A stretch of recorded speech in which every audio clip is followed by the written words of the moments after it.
Hi everyone.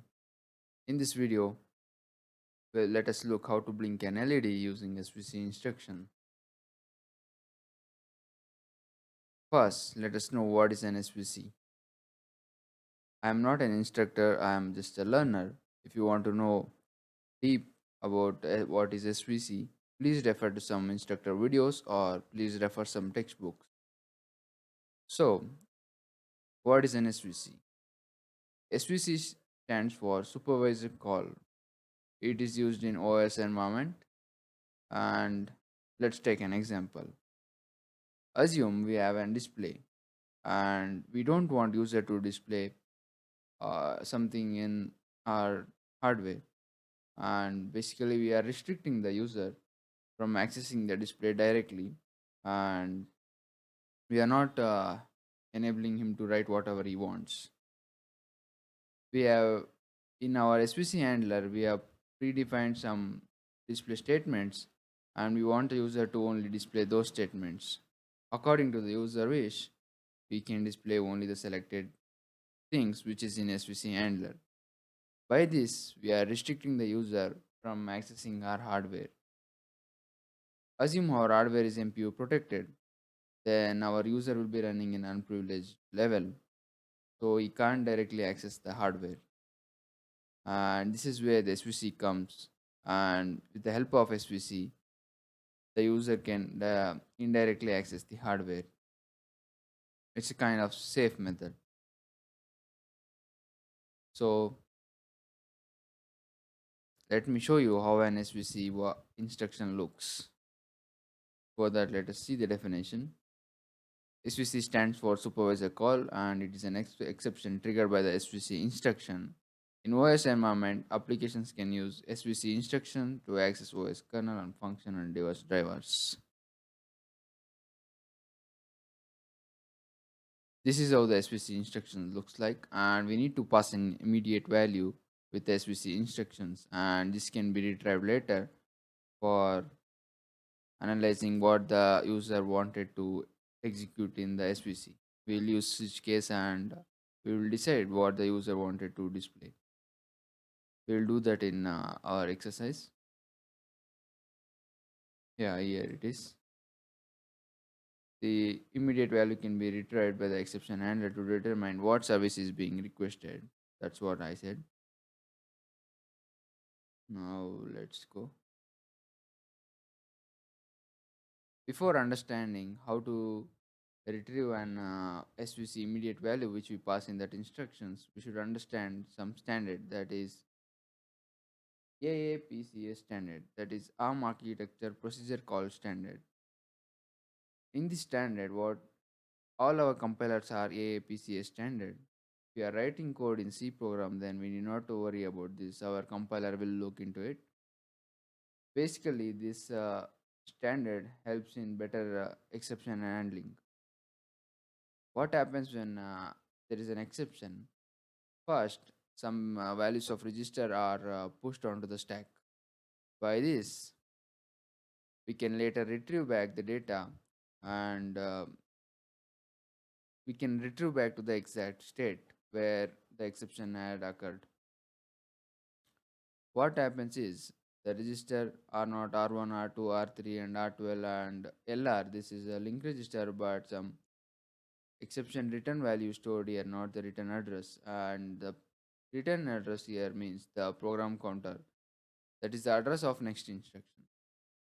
And the PSR bit 9 that is stored here. That means that whether it is a thumb or not. That is what PSR bit 9 shows. And this stack frame is posted onto the stack during exception entry, and when the exception exits, this is retrieved back. By using this stack frame, we can see what was our immediate value. Now, as we have seen what is AAPCA standard, now let's see how we retrieve back the immediate value, and this is very easy. Now let us learn how to extract the immediate value. After writing the exception instruction, that is SVC instruction, Immediately the control goes to the exception handler. So the first step in exception handler will be extracting the MSB value. Then I will increase it by 6. As this is a downward growing stack, I will increase it by 6. Then by increasing by 6, I will go to the return address, that is program counter. As we all know, program counter always points to the next instruction address. So what we do is, these addresses are the flash address. These addresses are of flash address. So we all know that flash is a byte addressable, and we are using thumb instruction. So program counter always points to the address of next instruction. So we need the address of previous instruction, that is the SVC instruction. So what we do is we decrement the address by 2. Then by using the pointer, we will access the value stored in that address. That what is stored in that address will be the opcode. The first byte of this opcode will contain the immediate value. This is the step we will follow and extract the immediate value. I hope you got this method. And now let's go to the code. If you want to see the output, please skip to the further part of the video and see the output, then return back here for better understanding. Now I will be explaining the code. This is initializing, this is the address of CCR register and mode register and the pin PA5. I am using an internal LED which is on the board itself. So this function is to initialize LED. If you are not understanding this, please watch my previous video where I have shown you how to blink an LED using anti-C. So let's start with the main function. Here I have created two functions, that is blink and stay. Blink, what does it do? In this function, by using this function, whenever we call this function with the help of SVC, we toggle the LED. And stay, by using this function, we constantly keep the value of LED high.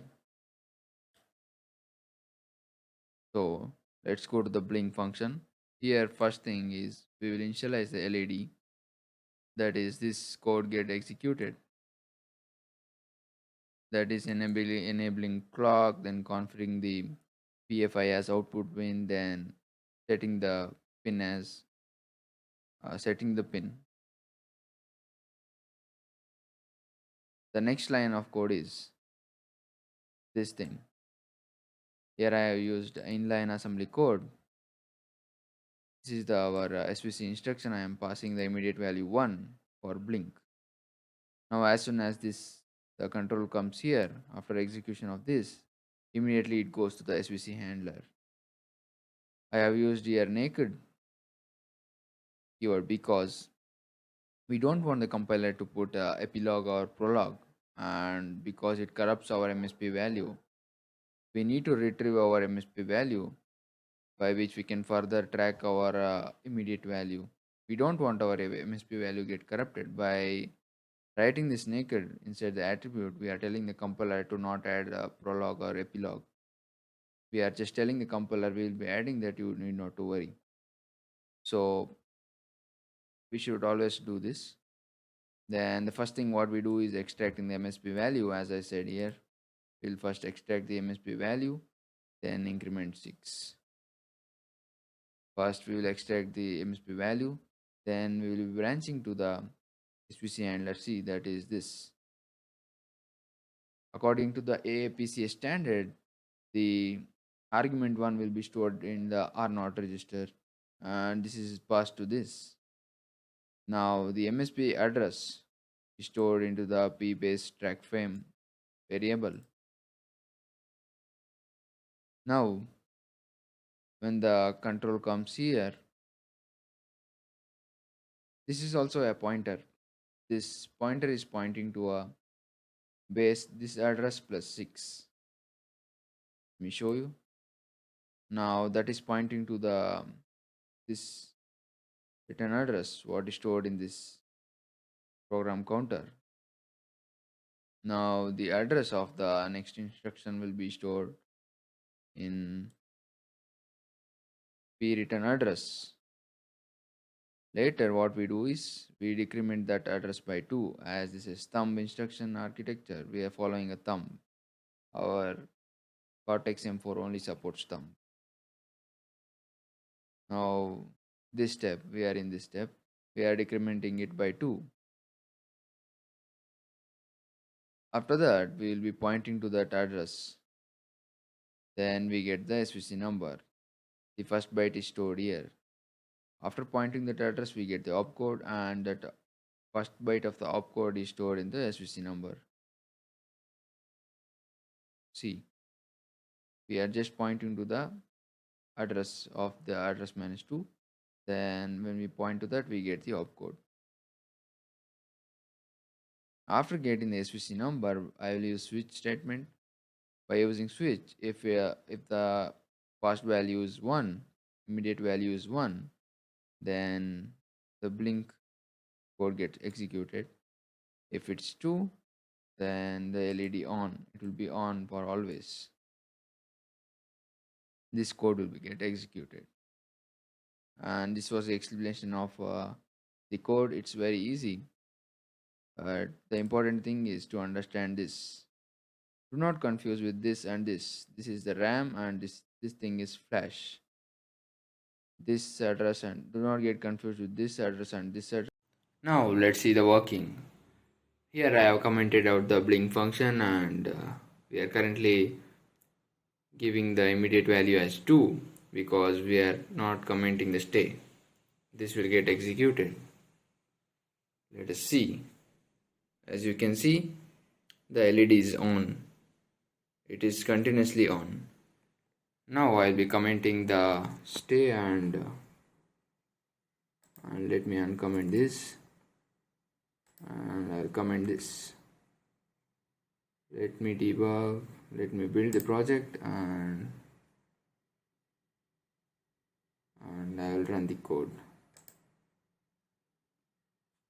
Let us wait it for debugging.